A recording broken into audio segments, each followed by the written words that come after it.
Well, Mr. Anderson, you've got a fantastic house and it's really in a great neighborhood. It needs a little repair, but I really think you'd make more money if you fixed it up and listed it with a realtor yourself.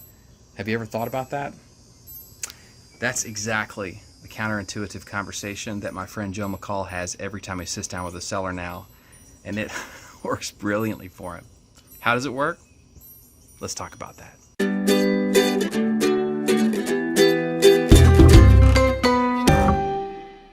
Stephen H.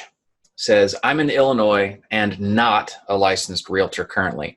While studying to become a broker, are you aware if I can work outside my state and still do deals without being a licensed realtor in Illinois? If so, why would I ever get an Illinois license? Yeah, that's a great question. So, I mean, if you believe, which I do, that you don't have to have your real estate license to do wholesaling, then you can certainly go out into any state in the United States and do deals there.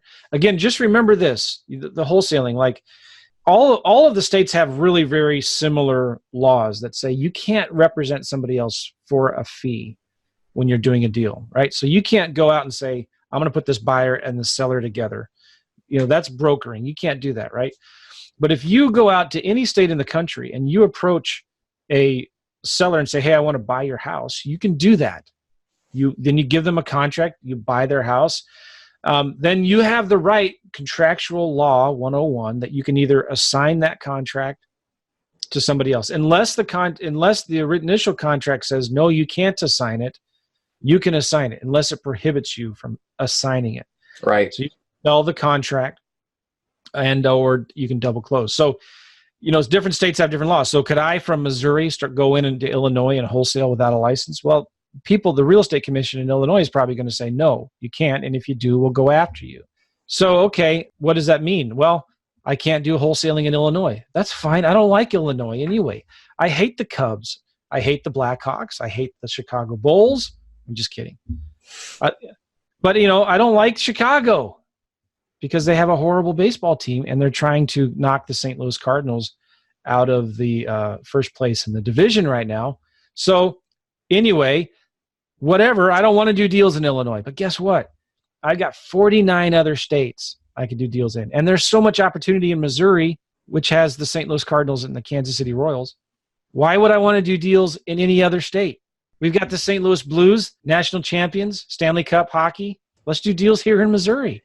Well, and here's, I think, an important sub. You're not laughing, JP, so you're making me feel dumb. These are really bad jokes. Okay. I'm not a sportsy guy. Anyway, I think an important subset of the answer to this question for Stephen is, if I do deals in another state, are the laws in my state about what I can and can't do in deals in any way interacting with that? And my non-legal opinion, right, this is my opinion, not professional legal advice, is that what you have to worry about is the laws of the state that you're doing business in. So for example, if in Illinois they have specific requirements about how documents are notarized, then you've got to follow those rules if you're doing business in Illinois, even if you're doing it from Missouri, and vice versa. Not you have to make sure and check all the boxes for Missouri for deals you do in Illinois. Is that true? Yeah, for sure. You have to obey the laws in whatever state you're doing the deals in. But, you know, a lot of, I think all 50 states have rules with each other for the real estate licensees where you can get referral commissions. So if I refer as an agent, a client to another agent in a different state, their laws allow me to get a referral commission for sending that client to another realtor, right? So there's some kind of intra-state laws regarding that kind of stuff. But obviously, like almost every state has licensing rules that say you can't broker without a license. Cool, right? So it's the same thing. You go into that state and you make an offer to buy a property. And here's what's important. Then you turn around and you sell that property. You close on it, you sell it. When you're coming into any kind of deal, this is important in all 50 states. You have to come into the deal with the intent to actually buy the house. And you have to have the means to actually buy the house. All right. So if any state commission looks at you and says, wait a minute, it's the intent and it's the means. Like you've wholesaled 50 properties in the last year. Did you really have the intent to close on those deals? You just assigned them. So that's wholesaling a real estate commission who is, by the way, is full of realtors, what are they going to do? You could argue till you're blue in the face. Hey, I have equitable interest. I'm a principal in the transaction.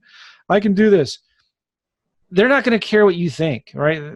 They want you to get your license. So, but anyway, if you come into the deal where you actually close on it, you have the means and the intent, you close on it, there's nothing wrong. There's no law in any state that says you can't turn around and sell that for a profit. Like I've been on the phone with several different state agencies, real estate commissioners from different states, asking them that question.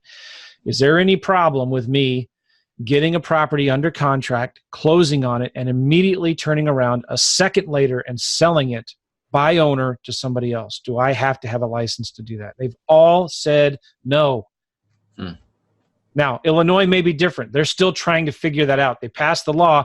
Now the real estate commission is trying to figure out how to interpret it, I guess, because it's really vague. It's weird how vague it is. So get a license, but then buy it for sale by owner and sell it for sale by owner, and you'll be fine. And then, by the way, this is important too, because I do deals sometimes where I use realtors' contracts, okay? But in the section where it says all the broker stuff that you got to put down, I write down in a big black Sharpie, non-brokered transaction. Okay, I disclose that I'm an agent, but on that paperwork, I'm going to write on there really bold, non-brokered transaction.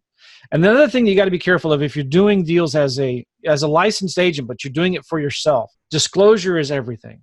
Disclosure is super, super important, okay? So what I like to do when I'm talking to a seller, by the way, I'm always telling them, you should probably list your house with a realtor. If you really want the most money possible, you should list it with a realtor, because I'm not going to give you the highest and best price for this property, okay? In exchange for speed and convenience, you're going to give me a good price. So I'm going to give you speed and convenience. I'm going to close fast. You're going to give me a good price. If you want more money, you should list it with a realtor. You should put it on the MLS, right? Then you need to disclose that you're going to make a profit. I have a friend in California. He tells on his contracts, he says, I'm going to make a lot of money on this deal. I don't remember the exact language, but I might make $100 million on this deal. Something ridiculous. I'm going to make a lot of profit on this deal, and you are okay with that, right? And he makes them initial it. The other thing I'll bet by putting a big number on there, he even kind of makes it a funny kind of experience for them to check the box. It basically says, listen, you don't have any problem with me making a profit on this deal, right? Yeah. Even if it's $100 million, are you okay with that? That's super smart. So then the other thing he tells them is, lets them know I am a realtor. You understand that I'm not representing you. I'm only representing myself. And the other thing that you got to be careful too is, like, sometimes realtors might get in trouble if they are accused of lying to the owner and telling them that your house really isn't worth $200,000. It's worth $150,000. Okay. So if you want to cover yourself even more, you could give the seller, as part of your contracts, all the comps. Go ahead and print a couple, 3 pages of comps and give that to the seller with your paperwork and contracts and say, listen, I just want you to know, here are the comps of what properties are currently selling for, okay? Boom, here you go. Here's the comps. And you could even tell them, listen, I think if you fix your house up, you could probably sell it for $250,000. I'm going to buy it for $150,000, but this is why I always tell sellers, you should list your house with a realtor. I always tell them that, because then if they say, no, I just want to sell it, I got to get rid of it, I don't want to take the time and the hassle of fixing it up, they can never come back to me and accuse me of taking advantage of the seller, because I told them to list it with a realtor. I gave them the comps. I told them I was going to make a bunch of money on it, and I disclosed that I'm a realtor, and I'm doing this for sale by owner. I'm doing this by owner. So disclosure, disclosure, disclosure. It's okay to disclose to a seller that you're going to make profit on this deal. It's totally okay to do that. And you better do that, because that's going to save you a lot of trouble and hassle down the road.